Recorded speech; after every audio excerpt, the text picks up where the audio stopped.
As always, make sure you like, share, and subscribe. Here is your materials list, and make sure you watch the whole video as I answer most questions in the video. All right. It is so much easier for you to buy a template than it is for you to try and sit here and create your own. I'm gonna just tell you, if that's the case, you want to make your own. As far as like starting from scratch, you need to measure the width, height, give yourself a bleed area. This probably took me about maybe 2 tries to get it right. But I'm gonna just dive into it. The template is $2.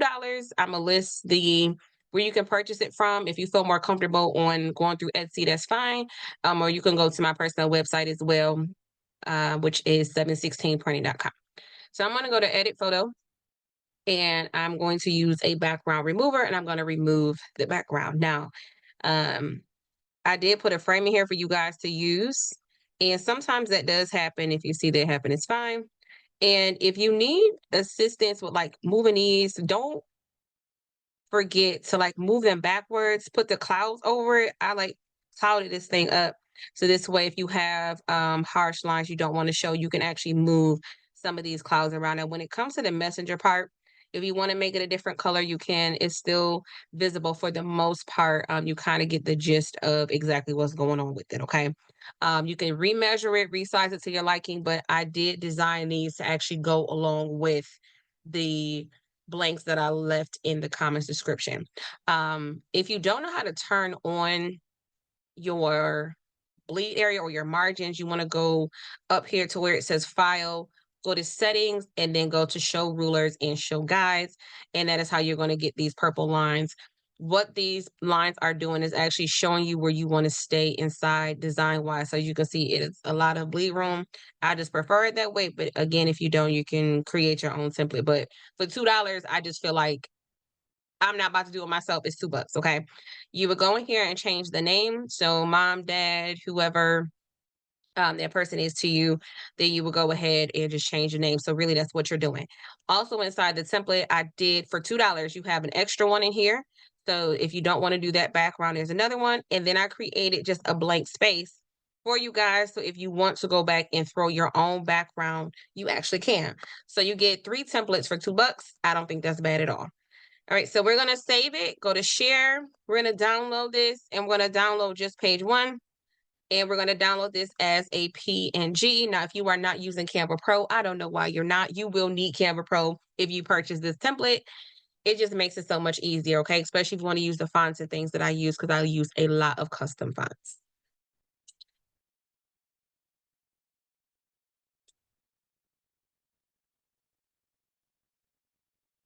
Now, I'm over in Silhouette. That's just where I prefer to print for now. If you are someone that wants to use Microsoft Word, you would do the same thing as far as making sure your page is the same size as your print capacity. Meaning I'm using an EcoTank 15,000. So my print capacity is a 13 by 19. So when I get ready to set my sheet up, wherever I am, whether it's Microsoft Word, Publisher, Silhouette Studio, it is at that 13 by 19. If yours is at 8.5 by 11, you would do the same. So come over here to your right-hand side, your page setup panel, and you want to copy my settings. Again, my width is 13. My height is 19. My cutting machine is none. I actually don't use or have a Silhouette. And we're leaving all of this the same. So I'm going to just pause here for like 2 seconds. Got it? All right, we're moving on. We also want to go to file, and we want to go to print page setup. Inside of our print page setup, as y'all can see, I'm printing on Super B. My source, I leave all of this the same, but if you need to change it to your 8.5 by 11, you can do so here with your letter size, and then you would just hit OK. Now, I place my file inside of here. I'm going to go to merge, and I'm going to go to downloads, and this is what it's saved as. It's automatically going to come in as the correct side, which is 2.25 by 3.250.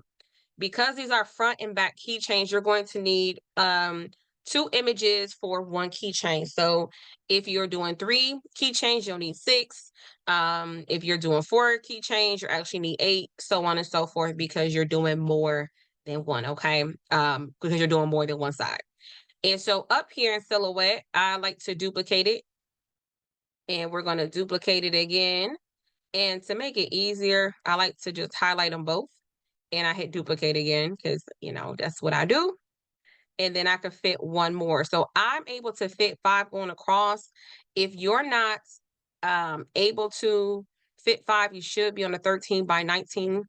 You still have more room in between them, but I didn't feel like I needed an excessive amount.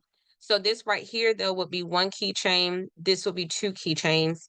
And then I will have to duplicate this again to make my 3rd one for the front and back. Just to make it easier for yourself, guys, what you want to do, if you have more than that, highlight them all, go to Object, Arrange or Align, and you're going to align it to the top. Then you're going to go to Object and go to Group. And now they're one group. And let's just say you have to make 5. I'm just going to duplicate this, y'all. And there we go. There's my 10 images instead of me relining them back up, okay? You're going to do this for all of them. If you have different ones, different designs, I will say, let's just say you had 2 different, I don't know, orders. I did side 1 for everybody on one line, and then side 2 for everybody on the next, and side 1 and side 2. This way, it was so much easier if I just cut them down. Y'all gonna see in the video, it'll make more sense. I just cut them down by side and press all of side 1 and then did all of side 2 versus this being one image, this being something else, this being one. That's way too much work, okay? If you don't need to fill this out, let's say you don't, you're just experimenting with it, don't waste your 13 by 19 paper if you haven't. Use your 8.5 by 11 if you're just going to experiment with it. Now, in my settings, for me personally, when I'm inside a silhouette, what I do is I highlight them, I go to Objects, because it's a sublimation, it has to be mirrored. You're going to mirror and you're going to flip horizontally. Then all that's left to do is go to print. And I'm going to go to print again. And the ink that I'm using, guys, is from Girl How You Do That. I will put the link for that as well. And these are my settings for the Girl How You Do That ink. So you could go ahead and try it out. So go to Preferences. And I'm going to leave this here for a second. My document size, my paper type, my quality, my color. Okay, that's all I'm changing. And sometimes when you change these, they do go back. And then I'm going to go to more options, go to custom, hit advanced, color controls, and I change this to Adobe RGB. I don't touch any of these. I've never needed to. I just leave them alone and hit OK. And then you can turn your bi-directional printing off. And since we already mirrored it, there's no need to re-mirror. So for the people that's like, I will mirror afterwards, that's fine. So instead of flipping it horizontally, don't. Just go back to mirror image. But mine are already mirrored. It's just a habit for me in Silhouette now. And I just hit OK. And then I send it to print. Okay? Then we're going to come back. We're going to come back after this. One of the first things you're going to want to do is there is a plastic covering you can use. You could use your weeding tool. I'm just using an X-Acto knife. Make sure you don't scratch it. But that piece of plastic needs to come off of both sides before you press it. If you press it with it on there, it's not the end of the world, but it is. So make sure you remove this plastic covering that is on both sides. It comes in a pack like this. So, of course, they're double-sided, so you can press on both sides. And then they do come, here's a new pack. They do come with tassels. And so with it coming with tassels, this one came with the colored set. And at first I was offering the colored set, but I'm like, I'm not about to do all that. It's much easier if I ordered a separate set. Now, this set here doesn't come with jump rings, and you're going to need that in order to attach it. So I don't like that about it, but whatever. The pack you'll get will come with these, the jump rings in it, with the actual keychains. And then here are your jump rings for you to go ahead and attach it. So yeah, but and I like the white ones better because memorial, but that was it. So everything you need as far as the jump rings, the keychains, tassels, they all came in this kit here from Amazon, which I will leave inside of the description. So I'm just going to start taking some of these off. Now, I will say, probably going to take me a minute to do that. your weeding tool will probably be a little bit easier, but I don't know where mine is at. So let me show you what it looked like. There we go. And then my nails is long, so I am not going to be able to like peel this off. And no, I'm not getting them cut shorter. Hold on. It's coming. Imagine having to do this with nails. So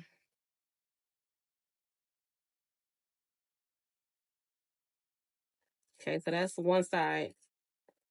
And take that off. And then you're going to flip it on the other side and do the same thing, okay? So do that to however many keychains you have. Take it off, put it back, blah, blah, blah, blah, blah. We'll come back, and then we're going to look at the arrangement of it, okay?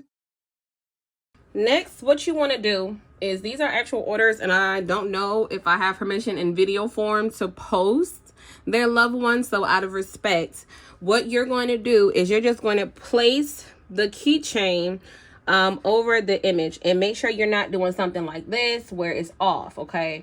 It doesn't matter if all of them are facing the same way. If you do one side, I mean by this, if you do one side like this and the other ones are facing, it really doesn't matter at all, because they're double-sided and the image is the same on both sides. So I kind of like to guesstimate it. You know, I don't think people are expecting them to be perfect. As long as the photos are clear, so forth. And I see a little bit on this right here. I don't know if y'all can see that. Make sure you look at your keychains and inspect them real good, because you might think you got all the plastic off and you didn't. This one here has something on it. Okay, it's off screen. So in the corner here was a little piece of something. So I'm just going through and putting them on. You don't need any spray. I do not recommend spray. I'm just trying to make sure they're semi-even. And if you did it the way that I did it in the video, as far as knowing, like if you have more than 5 to do, it's going to make sense, because this way you don't have to worry about trying to figure out which one is the front, the back. We duplicated it in such a way that we don't really have to do too much work. I have heat tape, but I do not have, what don't I have? I don't have a tape dispenser. I usually use the longer ones, and so I have to sit here and cut this by hand. You're going to be so much smarter than me. And I like to put my pieces kind of every which way. Kind of every which way, but loose. And I like to make sure that it's not touching this other one right here. I don't know if you guys can see that. Let me zoom in. Okay, I'll go to the back where it went to. And so how I'm cutting it is I'm just eyeballing it. Big enough to go across, but I don't want it too long to where it's touching the other image, okay? So I'm starting here, making sure I'm straight at the bottom. Okay, that's fine.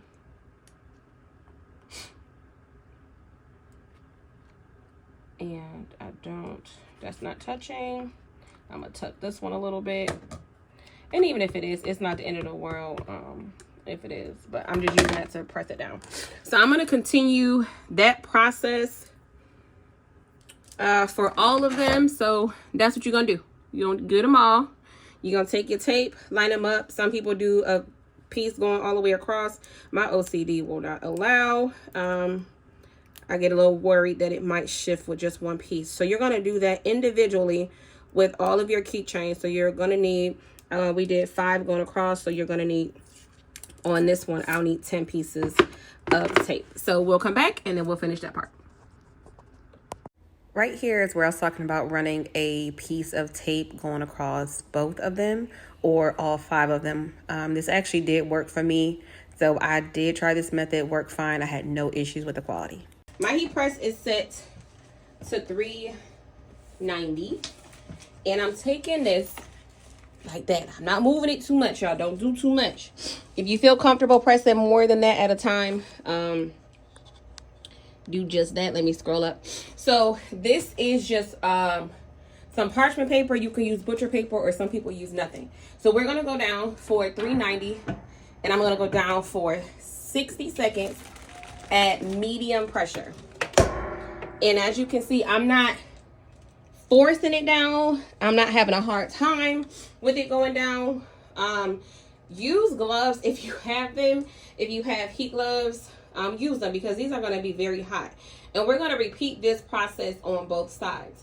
So when you're coming up from your heat press, you don't want to fling it up, okay? Because that's the way that you can get ghosting.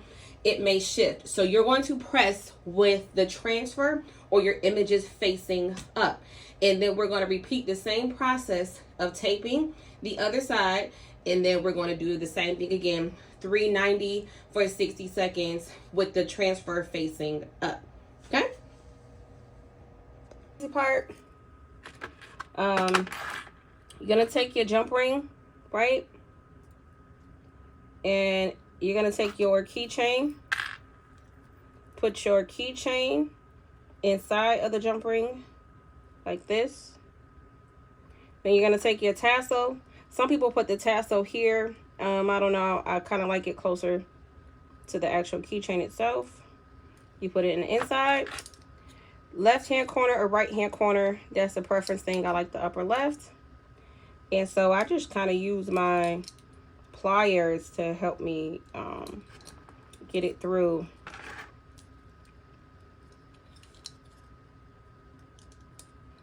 And then I just tighten it with the pliers. This way it doesn't come apart. Like that. There you go. Completely up to you. Or you can put it in, but that's how you assemble it. Easy peasy. And this is how they turned out. What you are seeing is I have a Glowforge, so I did engrave the name in there, but here they are without the name. And if you need a Facebook group home for crafting, hit us up at Girl How You Do That.